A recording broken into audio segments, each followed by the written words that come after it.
Amis de la Formule 1, on commence aujourd'hui avec une nouvelle magnifique qui touche à la vie personnelle de Charles Leclerc, avant de plonger dans un épisode technique absolument renversant.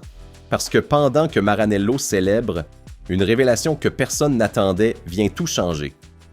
La McLaren a admis publiquement s'inspirer de la Ferrari, et les mots de leur directeur technique de l'ingénierie ont un poids considérable. Il a déclaré que la Rossa a réalisé un développement fantastique en première partie de saison, renversant complètement sa situation en un temps record, et qu'à Woking, ils doivent désormais comprendre exactement comment ils y sont parvenus. Une reconnaissance éclatante de la part d'un concurrent direct. Et ce n'est pas tout, parce qu'une information confidentielle a émergé concernant un 4e paquet de mises à jour déjà en cours de préparation pour la fin de saison. Je vous expliquerai lors de quel Grand Prix il pourrait faire son apparition et pourquoi ce choix changerait absolument tout.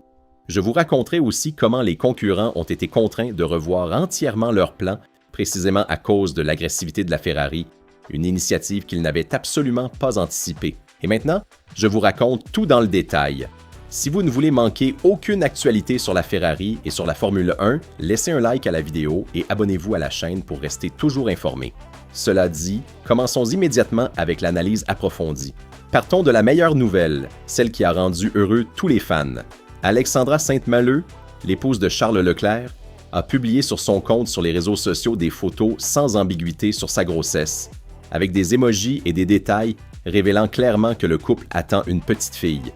Le monégasque va donc devenir papa, tout comme son contemporain Max Verstappen, et sa fille aura un peu plus d'1 an de différence avec celle du Néerlandais.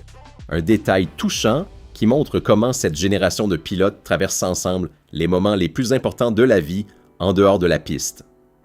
Et attention, parce que pour Leclerc, 2026 est en train de devenir une année véritablement exceptionnelle. Le pilote et Alexandra se sont mariés à Monaco le 28 février dernier, et sur le plan sportif est venue s'ajouter l'officialisation de son renouvellement de contrat pluriannuel avec Ferrari. Mariage, contrat, et maintenant l'arrivée d'une fille. Difficile d'imaginer 12 mois plus intenses que ceux-ci. Pour compléter le tableau, il ne manquerait plus qu'une chose, une seconde moitié de saison éclatante qui le ramène dans la course au titre pilote.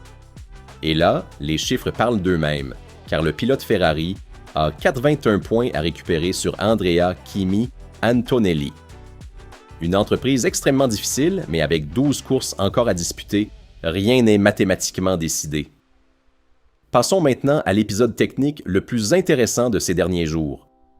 Il était clair dès les essais de pré-saison que Mercedes était l'équipe à battre, avec un avantage net sur ses adversaires, mais personne n'a relâché la pression. La première poursuivante, qui depuis le Grand Prix d'Australie a été précisément la Ferrari, a apporté une quantité impressionnante de mises à jour pour combler son retard, et cette masse de nouveautés a éveillé la curiosité de McLaren. Les mots de Neil Holday, directeur technique de l'ingénierie de l'équipe de Woking, sont vraiment significatifs.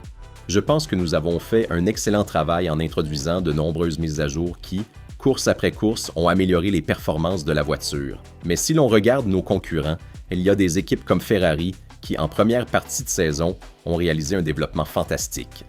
Et la partie la plus frappante arrive juste après. C'est quelque chose que nous devons analyser et comprendre, parce qu'ils ont renversé leur situation très rapidement. C'est une source d'inspiration pour nous chez McLaren. Je pense que ça a été une bonne leçon de voir ce dont les autres sont capables. Maintenant, nous devons réussir à faire la même chose.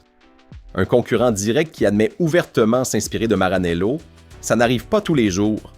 Mais d'où vient ce respect immense? Regardez le parcours de Ferrari, parce qu'il est impressionnant. Malgré le fait que la SF26 soit apparue dès le départ avec quelques lacunes face à ses concurrentes, Maranello a suivi un programme de développement excellent.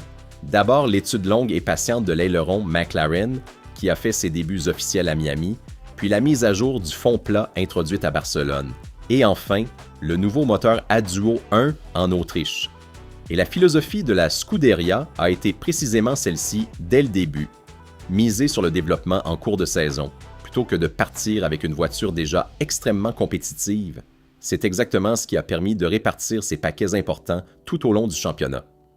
Le travail des ingénieurs en usine a été considérable et il continuera de l'être à la fois pour maximiser les performances cette année et pour partir du meilleur pied la saison prochaine.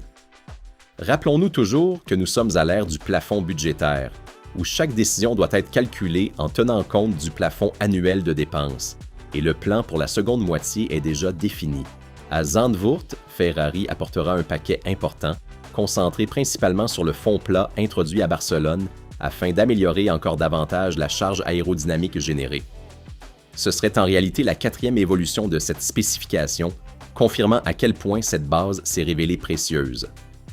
Viendra ensuite le moment le plus attendu, celui du deuxième moteur Adduo 2, prévu précisément pour Monza. L'intervention concernera le turbo de la unité de puissance, augmentant les performances dans la partie haute de la plage de régime, exactement là où c'est nécessaire. Et la raison est évidente. Si l'on examine le tableau des forces en présence, la Ferrari manque encore d'un peu de vitesse sur les lignes droites, tandis qu'en courbe, comme on l'a clairement vu à Barcelone, la SF26 s'est révélée nettement supérieure à n'importe quelle autre voiture. Arrivons maintenant à la révélation la plus intrigante de toutes, dévoilée par Auto Racer. Parce qu'il existe un 4e grand paquet de mises à jour, déjà en phase de développement, destiné à la fin de saison. La question est, quand le verrons-nous en piste? Raisonnons ensemble parce que le calendrier aide à comprendre. Monza bénéficie déjà du grand développement sur le plan moteur, et compte tenu également de la configuration du circuit, il est difficile que Ferrari y introduise un paquet aérodynamique entièrement nouveau. En regardant plus loin, plusieurs options demeurent, et en tenant compte de la façon dont ces paquets ont été répartis au cours de l'année, le Grand Prix de Singapour semble être la fenêtre la plus probable. Et attention aux détails, parce que ce serait un choix stratégique parfait.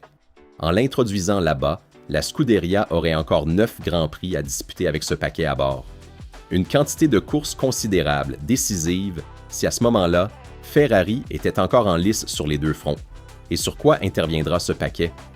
Difficile de le dire avec certitude, mais les hypothèses les plus concrètes évoquent bien des modifications sur l'aileron McLaren, pour l'affiner encore davantage non seulement cette année, mais aussi en vue de 2027, ou bien des révisions plus subtiles à l'arrière de la SF26.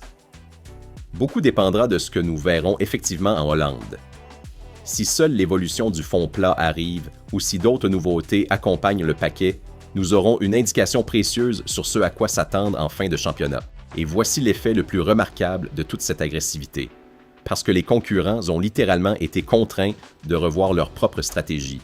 Mercedes n'avait introduit qu'un seul paquet de mises à jour au Canada, et en Italie devrait utiliser le premier moteur Adduo dans l'attente d'améliorations aérodynamiques supplémentaires. Mais maintenant, l'équipe a décidé d'apporter plus de mises à jour que prévu, un choix qu'ils n'auraient pas fait s'ils n'avaient pas observé le rythme de développement de la Ferrari et à quel point elle avait été agressive tout au long de la saison. Ils savent parfaitement qu'ils ne peuvent pas se permettre de rester immobiles sur le plan aérodynamique car ils finiraient par être dépassés.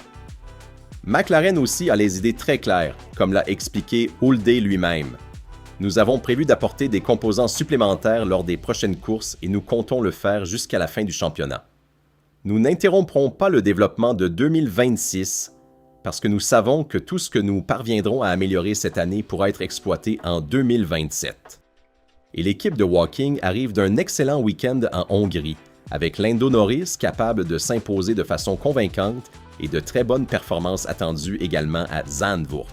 Alors tirons les conclusions sur les deux classements. La Ferrari est bien positionnée aussi bien au classement constructeur qu'au classement pilote pour soutenir une véritable bataille jusqu'à la fin.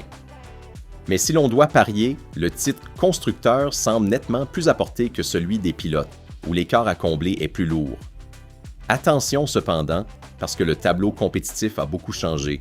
Jusqu'en Hongrie, il était évident que la Ferrari disposait de la voiture la plus performante en courbe, en payant un tribut sur les lignes droites en termes de vitesse de pointe. Mais avec toutes les mises à jour qui arrivent sur chaque voiture, cet équilibre va changer et continuer d'osciller tout au long de la seconde moitié. Et maintenant, il faut aussi sérieusement intégrer McLaren dans la discussion. Après ce qu'on a vu en Hongrie, l'équipe pourrait se battre pour les poles et les victoires avec régularité, devenant un facteur décisif. La partie est loin d'être jouée,